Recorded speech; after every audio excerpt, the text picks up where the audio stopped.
Hello दोस्तों, welcome on study with civil buddy. मैं सपना सिंह, और जैसा कि आप सभी जानते हैं कि हमने गुप्ता एंड गुप्ता सीरीज़ के क्वेश्चन करना स्टार्ट करे थे, जिसमें हमने 20-20 सेट के क्वेश्चन के सेट लिए थे।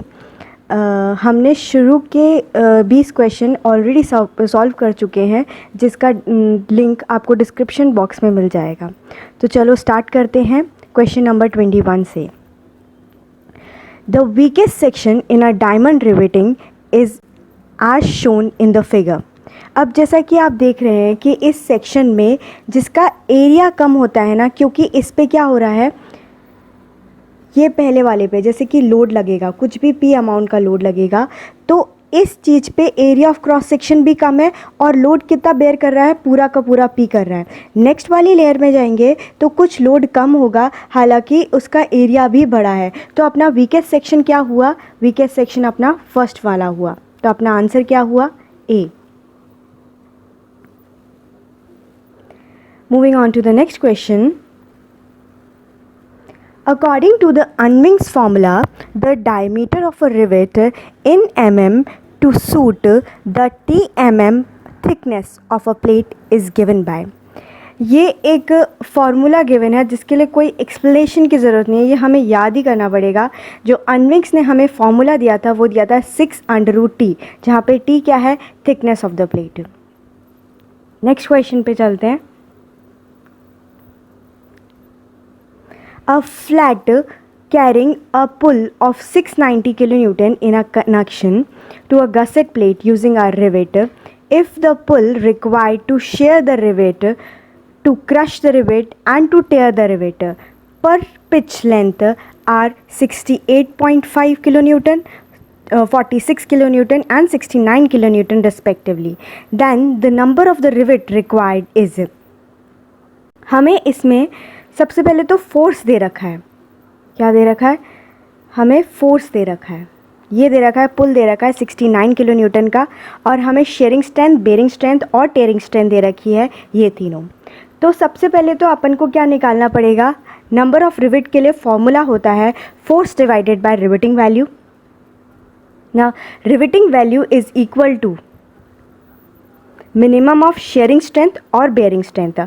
अब इसमें कोई टेयरिंग स्ट्रेंथ का कोई रोल नहीं होता है, तो हम उसको इग्नोर कर सकते हैं, ठीक है। तो हमारा इसकी वैल्यू दे रखी है 68.5 kN, दूसरी अपन को दे रखी है, और बेयरिंग स्ट्रेंथ दे रखी है अपन को 46 kN। तो इन दोनों का मिनिमम लेना है, तो मिनिमम क्या हुआ, 46 kN। सिंस अपन को फोर्स 69 kN ऑलरेडी गिवन है और इन दोनों का मिनिमम 46 kN आ गया, तो नंबर ऑफ रिवेट कितने आ गए, 15 आ गए। तो अपना आंसर क्या हुआ, 15। आंसर अपना सी हो गया। Moving on to the next question. If the rivet value is 16.8 kN and the force in the member is 16.3 kN, then the number of the rivet required for the connection of the member to the gusset plate is। ठीक है, तो ऐसे question में अभी ऊपर ही यही question solve किया था, जहाँ पे नंबर ऑफ रिवेट कितने होते हैं अपने पास, force divided by riveting value, और रिवेटिंग वैल्यू ऑलरेडी गिवन है, इसमें कोई शेयरिंग स्ट्रेंथ बेयरिंग स्ट्रेंथ का रोल नहीं है। तो अपन को ऑलरेडी गिवन थी 68.5, जिसमें फोर्स भी अपन को 16.3 गिवन है। ये दोनों चीज़ किलोन्यूटन में तो कोई कन्वर्ट करने की ज़रूरत नहीं है, जिसका आंसर रफली 1 आएगा। लेकिन कोई भी कनेक्शन करने के लिए हमें कम मिनिमम 2 रिवेट की ज़रूरत होती है, उनसे कम नहीं चाहिए होता है। तो हम आंसर कितना लेंगे, 2 लेंगे, ठीक है। तो इसमें आंसर आएगा, ये थोड़ा याद, ये आंसर अपना बी हो जाएगा। नेक्स्ट क्वेश्चन पे चलते हैं। If the riveted connection shown in the figure, which of the rivet will be subjected to the maximum stress। ठीक है, तो जब हमें इसेंट्रिकली लोडिंग दी होती है तो स्ट्रेस मैक्सिमम तब होता है जब अपने पास जो सेंट्रॉइड रिवेट कनेक्शन के सेंट्रॉइड से डिस्टेंस मैक्सिमम हो और थीटा अपने पास मिनिमम हो। तो यहाँ पे क्या दिख रहा है, मैक्सिमम कौन से रिवेट हो गए, एक तो बी और डी, तो अपने पास जो मैक्सिमम स्ट्रेंथ हो गया, तो आंसर क्या हो गया अपने पास बी। नेक्स्ट क्वेश्चन पे चलते हैं। When a member is subjected to an axial tensile load, the greatest normal stress is equal to। सबसे पहले तो उसमें क्या लिख रहा है कि टेंजाइल लोड लग रहा है उसमें, ठीक है। तो हमने क्या किया, ये एक कोई भी मेंबर है, when a member is subjected to tensile load, तो हमने क्या मान लिया कि टी अमाउंट का कुछ टेंजाइल लोड लग रहा है। तो अगर मैं इस चीज़ का मोहर सर्किल बनाऊंगी तो कुछ ऐसे बनेगा यूनिएक्सियल लोडिंग के लिए, ठीक है।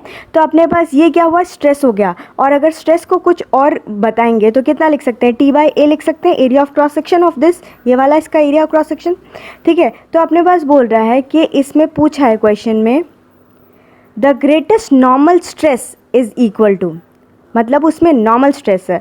अब सिंस हमें ये पता होता है कि ये जो एक्सिस होती है ये क्या बताती है, ये नॉर्मल स्ट्रेस बताती है, ये वाली एक्सिस क्या बताती है, शेयर स्ट्रेस बताती है। तो वो पूछ रहा है ग्रेटेस्ट नॉर्मल स्ट्रेस, तो मतलब ये वाला कुछ पॉइंट आएगा, और ये वाला पॉइंट किसके बराबर हो गया, 2 टाइम ऑफ शेयर स्ट्रेस के बराबर हो गया। तो अपने पास क्या लिख सकते हैं, greatest normal stress is equals to twice of shearing stress.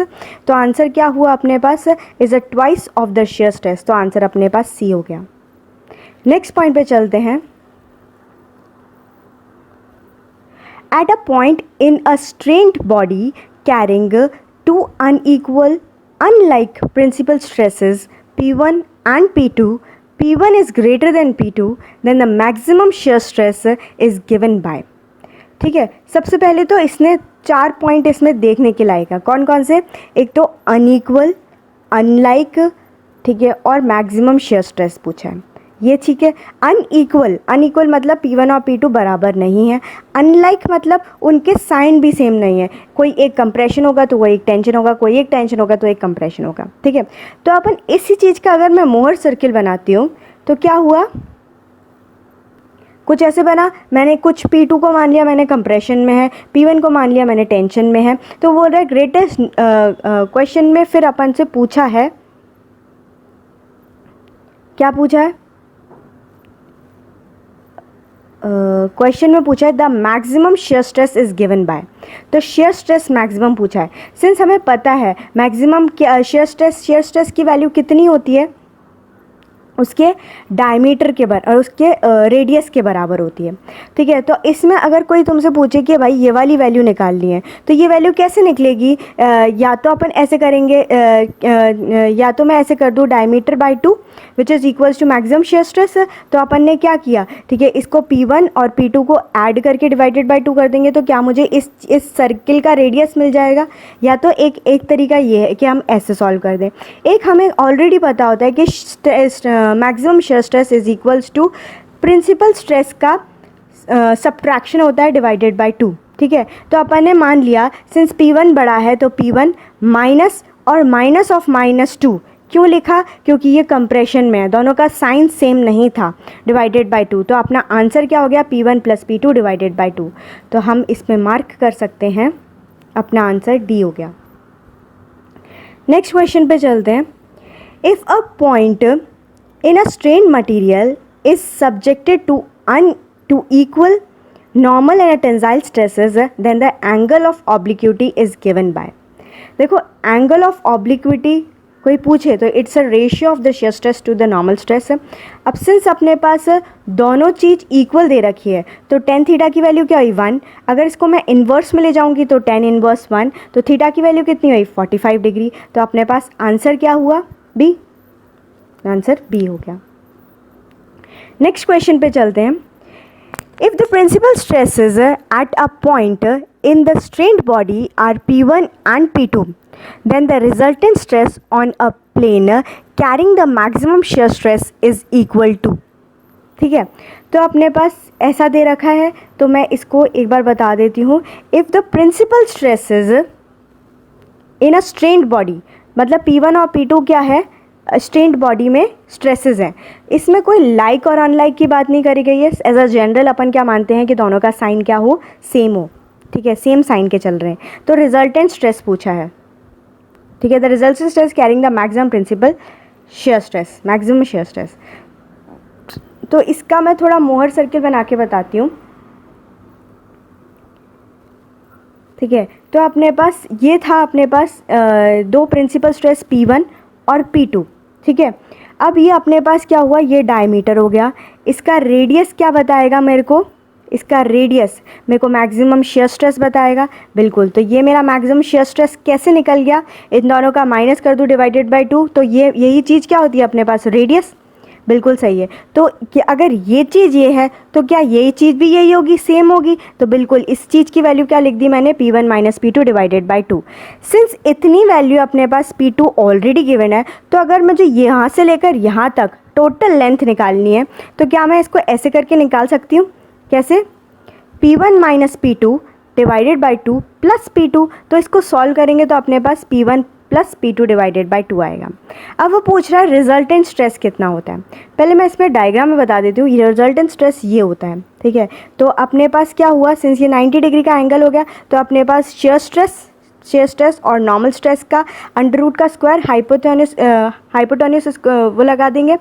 तो अपने पास क्या हुआ, नॉर्मल स्ट्रेस और शेयर स्ट्रेस का स्क्वायर, ठीक है। तो नॉर्मल स्ट्रेस की वैल्यू अभी निकाली, शेयर स्ट्रेस की वैल्यू अभी निकाली, ठीक है। ये दोनों का स्क्वायर कर दिया, तो ये इसको ओपन करेंगे तो क्या होगा, P1 का स्क्वायर प्लस P2 का स्क्वायर प्लस 2P1 P2, ठीक है। इसको ओपन करेंगे तो ये हो जाएगा P1 का स्क्वायर प्लस P2 का square minus 2P1 P2 divided by 4। Since P1 से P2 गया, 2P1 P2 से 2P1 P2 गया, यहाँ पे सारे दो दो हैं तो इसमें दो कॉमन ले लिया, तो इसमें ब्रैकेट में ये आ गया, ठीक है। 2 से ये गया, सॉरी, ठीक है, ये 2 से 2 कट हुआ, तो अपने पास ये आंसर हो गया। क्या हुआ, P1 का स्क्वायर प्लस P2 का square divided by 2।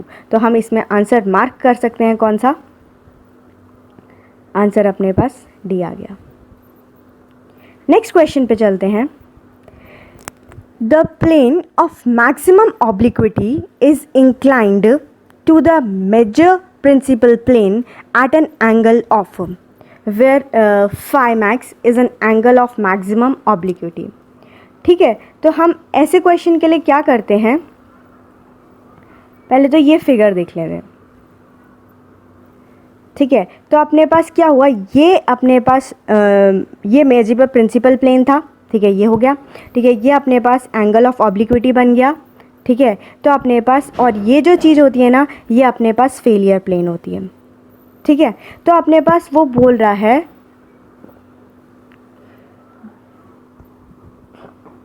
The plane of maximum obliquity is inclined, ठीक है, to the major principal plane at an angle of, the plane of maximum obliquity is inclined to the major principal plane, ठीक है। अब ये इस पे कितना angle inclination होगा ये पूछ रहा है, मतलब बेसिकली अपन को ये वाला एंगल निकालना है, ठीक है। तो हमने मान लिया कि अपने पास ये फाई एंगल बना रहा है, ठीक है। फिर उसके बाद प्लेन ऑफ एप्लीकेटी, ठीक है। तो अगर ये फाई एंगल बना रहा है और ये किस में होगा, 90 डिग्री पे ये बन रहा है, ये कट हो रहा है इधर 90 डिग्री पे, तो सिंस ये एंगल कितना हुआ 90 माइनस 5, तो और फिर इसका अगर ये 180 है टोटल, तो ये क्या हुआ 90 प्लस 5, तो एंगल ऑफ ऑब्लिक्विटी और मेजर प्रिंसिपल एक्सिस के बीच का एंगल कितना हुआ 90 प्लस 5, ठीक है। तो अपना आंसर क्या हुआ,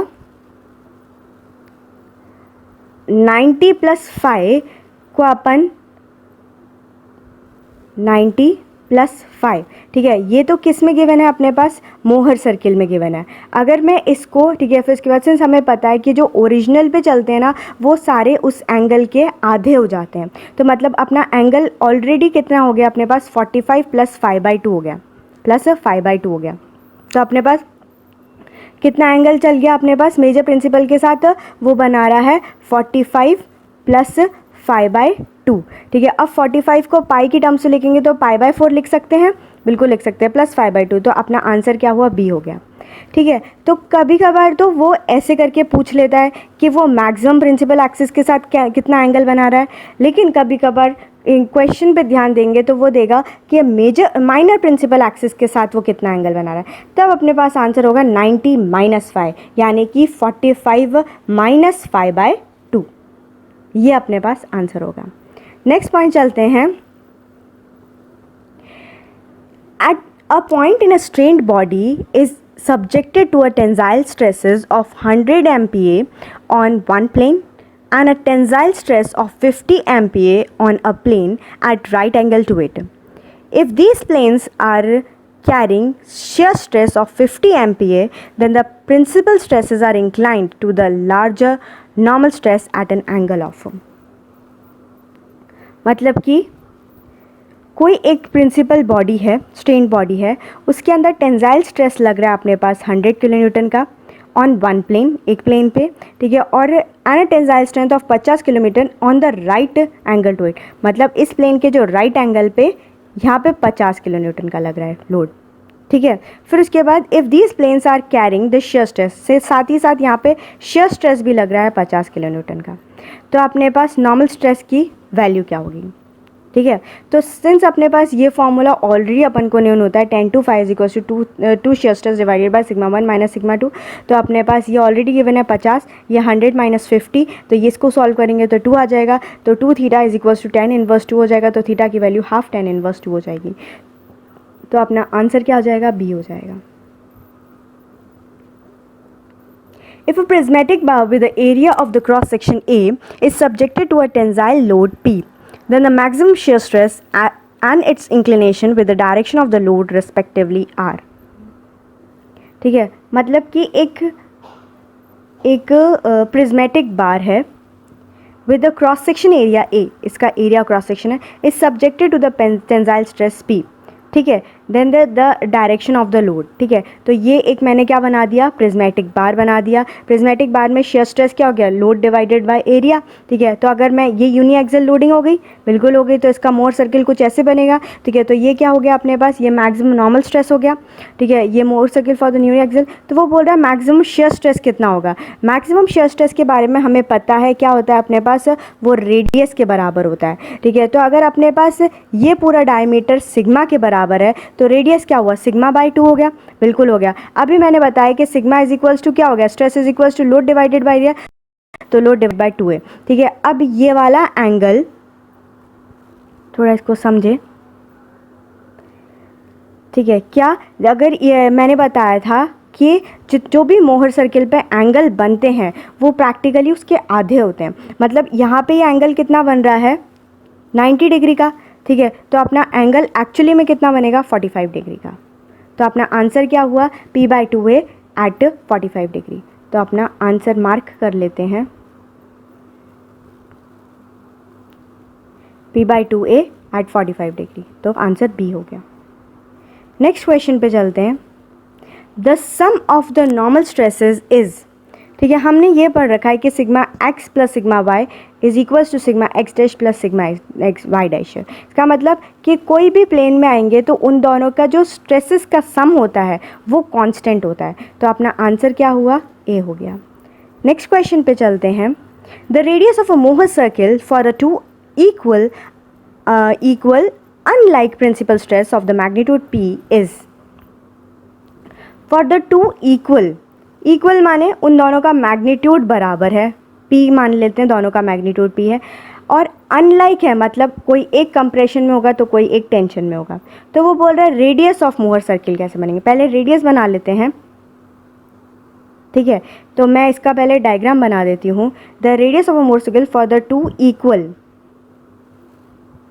ठीक है, एंड द अनलाइक, तो मैंने माना दिया ये, तो टू इक्वल तो मतलब ये तो P हो गया, इक्वल हो गया, अनलाइक मतलब एक कंप्रेशन एक टेंशन में चला गया। तो वो बोल रहा है रेडियस, इसका ये रेडियस किसके बराबर हो गया, ऑब्वियसली ये जो डायमीटर है ये भी P होगा, ये भी P होगा, ये भी P होगा, ये भी P होगा। तो अपना आंसर क्या हो गया, रेडियस क्या हो गया इसका, P, तो अपना आंसर ए हो गया। नेक्स्ट पॉइंट चलते हैं। The shear stress on principal plane is, ये मोहर सर्किल मैंने जनरली बनाया है, ठीक है, बायएक्सियल लोडिंग के लिए, ठीक है। ये अपने पास प्रिंसिपल प्लेन हो गया, ये अपने पास शियर स्ट्रेस हो गया। तो वो पूछ रहा है कि ये प्रिंसिपल प्लेन पे शियर स्ट्रेस की वैल्यू क्या होगी। कुछ वाई एक्सिस का कंपोनेंट दिख रहा है, इसमें नहीं दिख रहा, तो शियर स्ट्रेस की वैल्यू यहाँ पे क्या है, 0 है। तो अपना आंसर क्या हुआ, ए। नेक्स्ट क्वेश्चन पे चलते हैं। The state of the pure shear stress is produced by, ठीक है, the state of pure shear stress is produced by. सबसे पहले तो प्योर शियर स्ट्रेस होती कैसे है, जैसे कि ये बना दिया, कुछ और लोडिंग नहीं लग रही है, सिर्फ शियर स्ट्रेस लग रहा है, क्या ये कंडीशन प्योर स्ट्रेस कंडीशन है। तो अपने पास क्या हुआ, जब ऐसा कंडीशन बन जाता है, जैसे मैंने अभी ऊपर बनाया, ये बनाया, ये बनाया, ये बनाया, ये बनाया, तो ये प्योर शेयर कंडीशन है। अगर प्योर शेयर कंडीशन का मोहर सर्किल बनाएंगे तो कुछ ऐसा बनेगा, ठीक है। तो ये कैसे बना कि एक स्ट्रेस तो पी में चला गया, एक टेंशन में चला गया, एक स्ट्रेस कंप्रेशन में चला गया, और वो दोनों कैसे हो गए, ठीक है। तो वो बोल रहा है the tension in one direction and equal compression in perpendicular direction. Perpendicular, ठीक है, परपेंडिकुलर दे रखा है तो मोहर सर्किल में कितना डायरेक्शन बनेगा, 180 डिग्री, डबल 2 थीटा बनता है, ठीक है। तो इसमें डबल आ जाएगा तो 180 डिग्री बन जाएगा। तो अपना आंसर क्या हुआ, ए। नेक्स्ट पॉइंट चलते हैं अपने पास। A prismatic bar is carrying only an axial force, then the two planes on which the normal and shear stress are equal are inclined to the axial force at an angle of, ठीक है। तो इसमें बोला है a prismatic bar carrying a load P, ठीक है। ये हो गया अपने पास a prismatic bar is carrying an axial the two plane on which the normal stress and the shear stress are equal, ठीक है। अगर मैं इसी चीज़ का मोहर सर्किल बनाऊँ तो यूनी एक्सल लोडिंग के लिए ऐसा बनेगा, बिल्कुल बनेगा। मैं थोड़ा जूम करके दिखाती हूँ, ये यूनी एक्सल बन गया, ठीक है। तो वो बोल रहा है कि दो प्लेन पे शेयर स्ट्रेस और नॉर्मल स्ट्रेस की वैल्यू इक्वल होगी। ऐसे कौन से दो प्लेन होंगे, तो मतलब उसमें एक्स कंपोनेंट और वाई कंपोनेंट इक्वल होगा, क्योंकि ये नॉर्मल स्ट्रेस पे एक्स कंपोनेंट बैठा है, ठीक है। एक्स कंपोनेंट पे नॉर्मल स्ट्रेस बैठा है और वाई कंपोनेंट पे शेयर स्ट्रेस बैठा है, तो एक्स और वाई कंपोनेंट दोनों इक्वल होने चाहिए। तो वैसे दो कंपोनेंट मुझे कहाँ पे मिल रहे हैं, यहाँ पे, क्योंकि जितनी वैल्यू अगर मेरी शेयर स्ट्रेस की है उतनी वैल्यू मेरी नॉर्मल स्ट्रेस की है। तो मुझे दो प्लेन कौन से दिख रहे हैं, मुझे ये दोनों प्लेन दिख रहे हैं, एक ये वाला और एक ये वाला। अगर मुझसे कोई इन दोनों प्लेन का एंगल पूछे तो मैं क्या बताऊँगी, एक का एंगल तो भाई 90 डिग्री है और दूसरे का एंगल कितना हो गया, 270 डिग्री हो गया, ठीक है। तो ये अपने पास दो एंगल हो गए, 90 डिग्री और 270 डिग्री, ठीक है। मोहर सर्किल में क्या बनता है, 2 थीटा बनता है, तो एक्चुअल में कितना होता है, थीटा ही होता है। तो इसका आधा हो गया, तो मतलब 45 डिग्री और 135 डिग्री। अगर मैं इनको पाई की टर्म्स लिखूंगी तो π/4 और 3π/4। तो अपना आंसर क्या हुआ, बी। नेक्स्ट क्वेश्चन पे चलते हैं। According to the Rankine hypothesis, the criteria of the failure of a brittle material is, ठीक है। देखो इसमें एक तरीके की टेबल होती है, टेबल की फॉर्म में याद करना आसान हो जाएगा, ठीक है। तो इसमें होता क्या है, जो इस टाइप के क्वेश्चन आएंगे वो इस टेबल से हो जाएंगे, सारे क्वेश्चन सॉल्व हो जाएंगे। कैसे, सबसे पहले तो एक थ्योरी आती है अपने पास मैक्सिमम प्रिंसिपल स्ट्रेस, जो कि किसने दी थी, लेम और रैंकाइन ने। कभी कभार ऐसे क्वेश्चन भी पूछ जाते हैं कि मैक्सिमम प्रिंसिपल स्ट्रेस की थ्योरी किसने दी थी, तो अपने पास लेम और रैंकाइन ने दी थी। इसका फॉर्मूला होता है अपने पास sigma max should be less than equal to FY divided by factor of safety.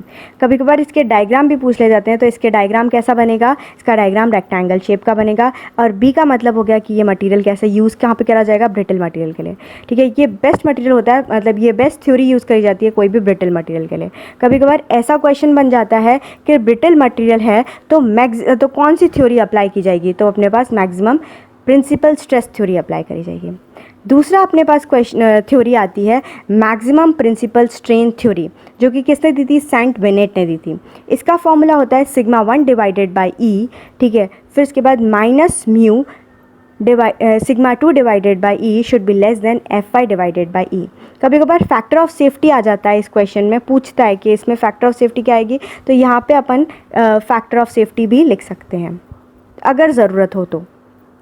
Mu क्या है हमें पता है, प्रिंसिपल स्ट्रेस है, और ये दोनों सिग्मा 1 और सिग्मा 2 क्या है अपने पास, प्रिंसिपल स्ट्रेसेस है। तो इसका जो शेप बनता है वो कैसा बनता है, रॉम्बस के लिए बनता है, और इसकी कहाँ पे यूज़ करा जाता है, ब्रिटल मटेरियल के लिए। लेकिन मोस्ट प्रेफर्ड अगर थ्योरम पूछी जाए तो कौन सी पूछेंगे, maximum principal stress theorem use करी जाएगी, ठीक है। दूसरी अपने पास होती है मैक्सिमम शेयर स्ट्रेस थ्योरी, ठीक है। ये किसने दी थी, टेसा गेस्ट कॉलम ने दी थी, ठीक है। इसका जो फॉर्मूला होता है वो sigma max should be less than FY divided by 2। इसका शेप कुछ ऐसा होता है, जिसका मतलब क्या हो गया, अपने पास हेक्सागोनल शेप हो गया, जो कि अपने पास डक्टाइल मटेरियल के लिए मोस्ट यूज़फुल होती है।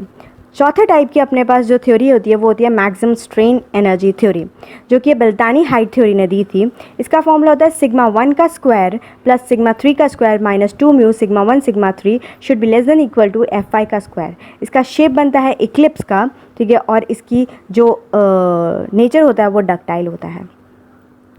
दूसरा अपने पास होता है maximum shear strain energy theory, और कभी कभार इसी का ही नाम लिया जाता है डिस्टॉर्शन एनर्जी थ्योरी, जो कि ह्यूबर हैंकी ने दी थी। तो अपने पास सिग्मा 1 माइनस सिग्मा 2 का square plus sigma 2 minus sigma 3 का square plus sigma 3 minus sigma 1 का square should be less then F I का होल स्क्वायर। ये किसने दिया था? ये इसकी शेप इक्लिप्स होती है और इसका जो मटीरियल यूज़ करा जाता है वो डक्टाइल मटीरियल में यूज़ करा जाता है। ठीक है, तो मैंने अभी पूछा कि ब्रिटल मटेरियल के लिए मोस्ट प्रेफर्ड थ्योरम कौन सी होगी, तो maximum principal stress theorem most preferred होती है। नेक्स्ट क्वेश्चन चलते हैं। The maximum bending moment in a beam occur when. ठीक है, तो bending moment in a beam कब कब अकर होती है, तो इसके लिए कुछ फॉर्मूले, मतलब फॉर्मूले क्या, कुछ पॉइंट याद होते हैं। सबसे पहले तो अपने पास the maximum positive and negative bending moment occur in a beam at the following section. Number A, at a section where a concentrated load act and the shear force changes sign। पहला point तब act करेगा। दूसरा point, at a section where the shear force became equal। तीसरा point, at a pointed support provided with a vertical reaction। और fourth, at a section where a couple is applied। तो इन चारों के case में ही अपना मैक्सिमम पॉजिटिव और negative bending moment occur होता है।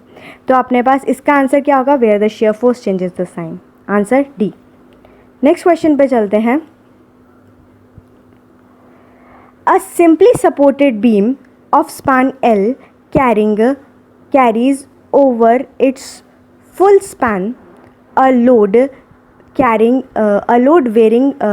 varying linearly from 0 at either end to W per unit length at the midspan। The maximum bending moment occur। ठीक है, मतलब कुछ ऐसा, the simply supported beam of the length L over its full span, ठीक है, over its full span a load varying linearly, load vary करता है 0 at the either and, मतलब दोनों एंड पे 0 एंड कर रहा है और मिड स्पैन पे उसकी वैल्यू मैक्सिमम है, तब उसका बेंडिंग मोमेंट पूछ रहा है। तो ऐसे क्वेश्चन के लिए हमें क्या करना पड़ेगा? सबसे पहले तो ऑल्दो हमें ऐसी वैल्यू याद होनी चाहिए, लेकिन फिर भी मैं थोड़ा सॉल्व करके बता देती हूँ। तो हमें इस टाइप की लोडिंग दे रखी है, ये दे रखी है। अगर मैं नामकरण कर दें तो अपने पास ये क्या हुआ, इसकी वैल्यू मैंने सपोर्ट पहले रिएक्शन को आर ए बोल दिया, दूसरे रिएक्शन को आर बी बोल दिया। ठीक है, now taking the moment at A, अगर मैं मोमेंट लेती हूँ ए पे तो आर बी इंटू एल। ठीक है, तो आर बी इंटू एल। अब जो लोड होगा, लोड क्या होगा, जितना भी टोटल लोड लग रहा है, टोटल लोड कितना लग रहा है उस पर, ठीक है, वो लग रहा है अपने पास, जैसे कि मान लो पहले मैं इतना ही ट्राइंगल लेती हूँ, ये ट्राइंगल लिया, इस ट्राइंगल की टोटल लोडिंग कितनी हुई अपने पास है, W, मतलब हाफ बेस इंटू हाइट। ठीक है, यही हो गया, तो हाफ आ गया, बेस अपने पास कितना हो गया L/2 और हाइट कितनी है W।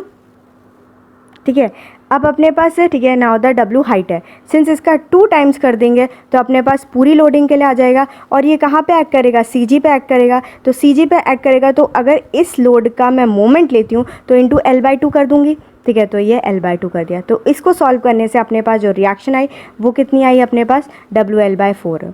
अब अपने पास क्या हुआ, ठीक है, नाउ द टोटल लोड, मैंने अभी बताया टोटल लोड कितना हुआ अपने पास, वही करा, क्या करा, हाफ बेस इंटू हाइट करना है। ठीक है, तो बेस कितना हुआ हाफ, हाइट कितनी हुई W, और अपने पास लेंथ कितनी हुई L/2। अगर इसका 2 टाइम्स कर देंगे तो पूरा एरिया मिल जाएगा, तो WL/2। अब अपन को टोटल लोड पता है, R भी पता है, तो RA निकल सकता है दोनों को माइनस करके, तो अपने पास RA की वैल्यू WL/4 आ गई। तो ये दोनों तो निकल गया। अब अपने पास कोई भी एक सेक्शन पे शेयर फोर्स निकाल लेते हैं, है ना, नहीं पहले बेंडिंग मोमेंट निकाल लेते हैं कोई भी एक्स सेक्शन पे।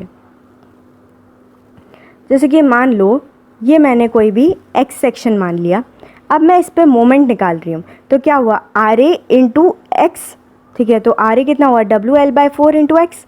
ठीक है, माइनस, ठीक है, अब क्या होता है, सबसे पहले तो ये x पे मुझे लोडिंग निकालनी है क्योंकि अपन को वर्टिकल कंपोनेंट चाहिए। तो क्या अगर मैं इसी चीज़ को सिमिलर ट्राइंगल से सॉल्व करूं तो क्या मिलेगा मुझे, ये एक ट्राइंगल बन गया और ये इसके नीचे वाला ट्राइंगल बन गया। तो ये क्या हुआ W, ये क्या हुआ L/2, ये क्या हुआ, ये x हो गया। मुझे यही तो निकालना है, ये वाली चीज़ निकालनी है, ये हाइट निकालनी है। तो अगर मैं इसको निकालूं तो मान लो इसकी हाइट कुछ भी मान लेते हैं, h मान लेते हैं, ठीक है। तो h/x is equals to W into L/2 लिख सकते हैं। तो h की वैल्यू क्या हुई अपने पास, 2WX डिवाइडेड बाई 2, ये हो गई। तो मतलब उनको वर्टिकल कंपोनेंट मिल गया। हॉरिजॉन्टल कंपोनेंट कितना है, x, तो ये अपन को इतने ट्राइंगल का एरिया मिल जाएगा, बिल्कुल मिल जाएगा। तो वही क्या करना है, अपन को मोमेंट निकालना है। तो ये मोमेंट निकाल दिया, क्या किया, हाफ मतलब area of triangle half base into height, ठीक है। पहले अपन ने हाइट ले लिया, हाइट मैंने बता दिया 2WLX हो गया, ठीक है।